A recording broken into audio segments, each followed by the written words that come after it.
ഇന്ന് രാവിലെ 7:20 ഷൺമുഖം ഭാര്യ ഗീതയെ ഇവിടെ വെച്ച് കൊഴിഞ്ഞാമ്പാറ ബസ് സ്റ്റാൻഡിൽ വെച്ച് കൊല്ലാൻ ശ്രമിച്ചത്. കത്തി ഉപയോഗിച്ച് കഴുത്തിൽ കുത്തുകയായിരുന്നു.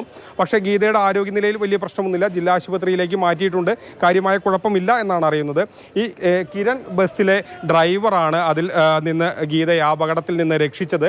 എന്താണ് ചേട്ടൻ ഉണ്ടായത്? അത് ഞാൻ പൂ വാങ്ങിച്ച് വരുമ്പോൾ ആ സ്ത്രീ ബസ്സിൽ നിന്ന് പിടിച്ച് വലിച്ചയാൾ ഇറക്കി. അപ്പം ഞാനത് വിചാരിച്ചത് സാധാരണ നല്ല വീണെന്നാണ് വിചാരിച്ചത്.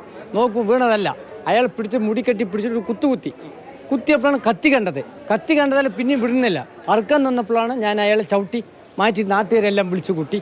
നാട്ടുകാർ വന്ന് പിന്നെ നാട്ടുകാർ കൈകാര്യം അയാളെ തല്ലി.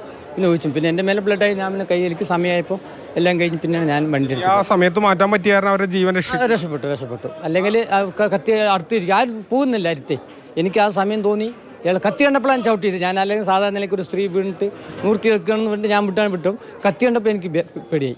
അപ്പോൾ ഞാൻ ചവിട്ടി ഇയാളെ. സ്ത്രീക്ക് സംസാരിക്കാനൊക്കെ കഴിയുന്നുണ്ടായിരുന്നു. ഞാൻ എടുക്കുമ്പോൾ ഓട്ടോ രക്ഷപ്പെടുത്തിയും പറഞ്ഞപ്പോഴാണ് അപ്പോഴാണ് നോക്കുമ്പോൾ കത്തി. അപ്പോൾ അയാൾ പറഞ്ഞു എൻ്റെ ഭാര്യയാണ്ടോ പറഞ്ഞു. നിൻ്റെ ഭാര്യ നീ വീട്ടിൽ പോയി തള്ളാം, ഇവിടെയാണോ കൊല്ലുന്നു കുത്തിസ്മാനം വേണ്ട ഞാൻ അടിച്ചത്. വേറെ അവർക്ക് എങ്ങനെയായിരുന്നു ആ സമയത്ത് ആശുപത്രിയിൽ കൊണ്ടുപോകുമ്പോഴൊക്കെ? വർത്തമാനം സംസാരിക്കുന്നുണ്ട്. എന്നെ മാത്രം കൈ മാത്രം ഇങ്ങനെ പിടിച്ചു ബ്ലഡ് രാവിലെ നേരെ ബ്ലഡ് കയ്യിൽ വന്നിട്ട് കയ്യിൽ തട്ടിയിട്ടുണ്ടോ കത്തി. കൈ ഉദ്ദേശം തന്നെ കൊല്ലാൻ നല്ല അതിനുള്ള ഉദ്ദേശം. 7:30 ഈ സംഭവം ഉണ്ടായത്. ഏതായാലും ഈ ചേട്ടൻ 7:27 ഈ സംഭവം ഉണ്ടായത്. ഏതായാലും ചേട്ടൻ കൃത്യമായി ഇടപെട്ടതുകൊണ്ട് അറക്കാൻ പോകുമ്പോഴേക്കും തട്ടി മാറ്റാൻ കഴിഞ്ഞതുകൊണ്ട് ഒരു ഗീതയുടെ ജീവൻ രക്ഷിക്കാൻ കഴിഞ്ഞു എന്ന് പറയാം. ഇപ്പോൾ ഗീത ജില്ലാ ആശുപത്രിയിലാണ്. പാലക്കാട് ജില്ലാ ആശുപത്രിയിലേക്ക് ഗീതയെ മാറ്റിയിട്ടുണ്ട്. കാര്യമായ ആരോഗ്യ പ്രശ്നങ്ങളില്ല എന്നാണ് അറിയാൻ കഴിയുന്നത്. AV മുകേഷിനൊപ്പം ഗോകുൽ VS, മാതൃഭൂമി ന്യൂസ്, പാലക്കാട്.